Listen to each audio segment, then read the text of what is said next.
Good morning students. आज आमे पढ़िबा ओडिया। पूर्व क्लास रे आमे प्रार्थना कवितार गोटे पृष्ठ विषय जानिथिले, ताको आवृत्ति करथिले और तार सारांश विषय जानिथिले। आज आमे तार बाकी अंशर आवृत्ति करिबा और तार सारांश जानिबा।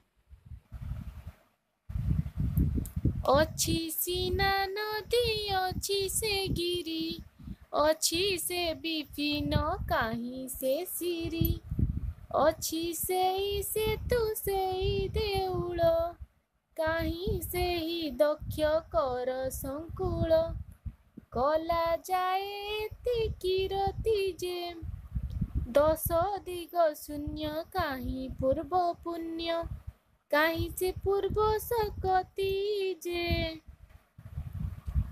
सर्वधर्म धाम पुण्य उत्कल, बदने बिकसु चारु विमल, जागु चौदिगे नव पराण, कर ए करुणा आरत त्राण, नीलाचल नीलाचल हे, बलि सुविशाल भारत भुवने, पड़ु सतत चहल हे, ब्राह्मण शासन सबोर पल्ली, कृषक कुटीर नृप अट्टाली, जातीयता श्रुते हेउ प्लावित, उठु कोटि कंठु जातीय गीत, तेजी स्वार्थ अभिमान जे, जननी कल्याणे साधु अनुष्ठाने, रहु सदा मन ध्यान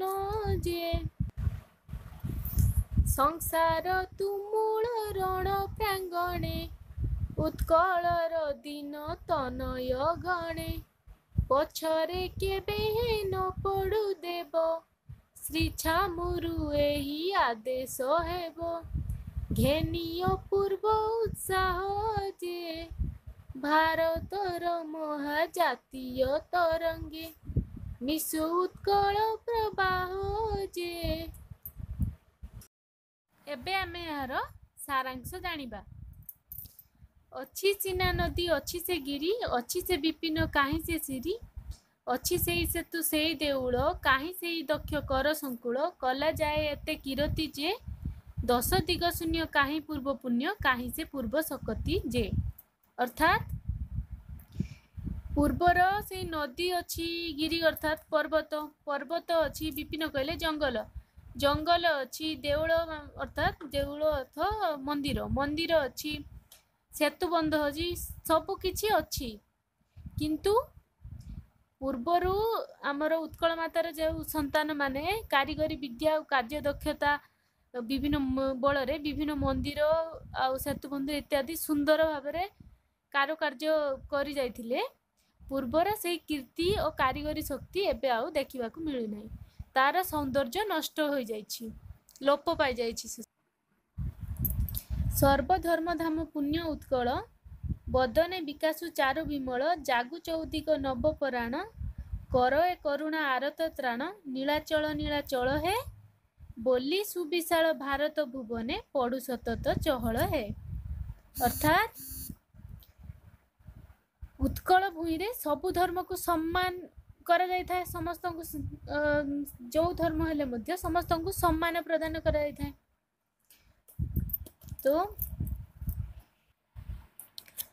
तो उत्कलर शिशु माने कहउछंती, एही उत्कल भूमि समग्र देश रे एक चंद्र परी शोभा पाऊ। हे प्रभु आर्तत्राण, भारत भूमि रे नीलाचल धाम उत्कल चारिआडे चहल पकाऊ। ब्राह्मण शासन सबोर पल्ली, कृषक कुटीर नृप अट्टाली, जातीयता स्रोते हेउ प्लावित, उठु कोटि कंठु जातीय गीत, तेजी स्वार्थ अभिमान जे, जननी कल्याणे साधु अनुष्ठाने, रहु सदा मन ध्यान जे। अर्थात ब्राह्मण कृषक बोली किछि भेदभाव न रहू, नृप अटाळे कहले राजांकर उआस, राजा उआस ब्राह्मण कृषक माने धनी गरीब कथा एठारे दर्शाई। धनी गरीब बोली किछि न रहू, समस्ते मिलिमिशि जातीयता भावरे उद्बुद्ध होई जातीय गीत गान करी निजर स्वार्थ को जलांजलि दे लोकंकर कल्याण पाई साधु अनुष्ठान गठन करंतु।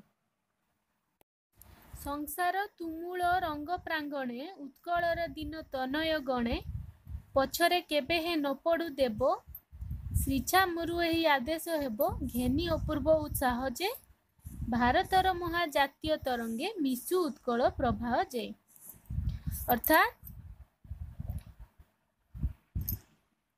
आम उत्कल भूमि केबे पछरे न पड़ू, भारत वर्षर निजर एक स्वतंत्र स्थान बजाई रखू।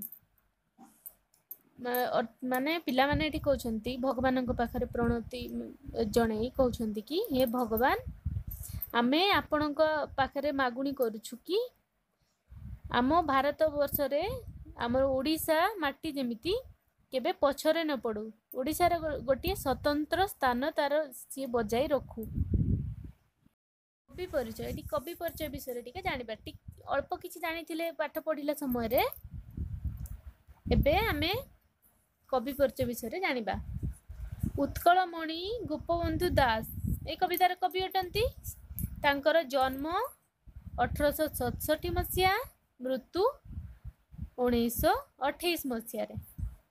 पुरी जिल्ला रे सुआंड ग्राम रे जन्म तांकर। से एकाधार रे जने देश सेवक, जननायक, व्यवस्थापक, संपादक, शिक्षक, कवि और प्राबंधिक अटंती। से सत्यवादी वन विद्यालय स्थापन करथिले। किए? उत्कलमणि गोपबंधु दास। सत्यवादी पत्रिकार से संपादक मध्य थिले। समाज संवादपत्र से प्रतिष्ठाता अटंती। किए? उत्कलमणि गोपबंधु। धर्मपद, बंदीर आत्मकथा, कारा कविता, अवकाश चिंता, गो महात्म्य प्रभृति तांकर सारस्वत सृष्टि। शब्दार्थ, एठारे किछि कठिन शब्दर अर्थ दिया जायछि, आमे एबे जानिबा। जगतपति कहले जगतर स्वामी। अनाथ, असहाय, निराश्रय। नाथ कहले प्रभु स्वामी। श्रीचरण कहले पाद पद्मरे। विनती कहले प्रणति विनम्रता। नव कहले नुआ को बुझाए। तेज कहले शक्ति बल प्रताप इत्यादि को बुझाए। भातृ कहले भाई। अरक्षित कहले निराश्रय अरक्ष। विषाद कहले दुख। आदिमूल कहले महाप्रभु। चारु कहले सुंदर। विमल कहले निर्मल सफा निर्मल। सुविशाल कहले विराट। जस कहले सुनाम। विपुल कहले प्रचुर को बुझाए।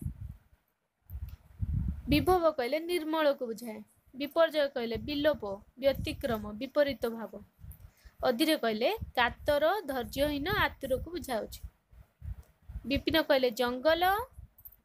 गिरी कहले पर्वत को बुझा जाए। सिरी कहले सौंदर्य को बुझा जाए।